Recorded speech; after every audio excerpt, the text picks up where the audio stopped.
Elm və Təhsil Nazirliyi ilə Microsoft arasında həyata keçirilən əməkdaşlıq çərçivəsində ali təhsil müəssisələrində rəqəmsal transformasiya işləri davam etdirilir.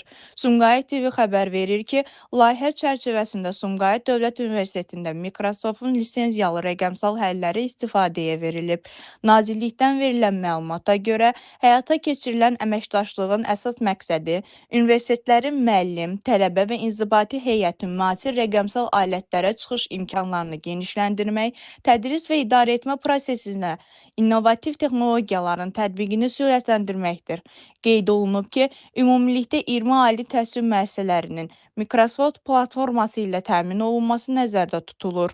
Hazırda Sumqayıt Dövlət Universiteti daxil olmaqla bir sıra ali təhsil müəssisələrində bütün texniki və təşkilati işlər yekunlaşdırılıb.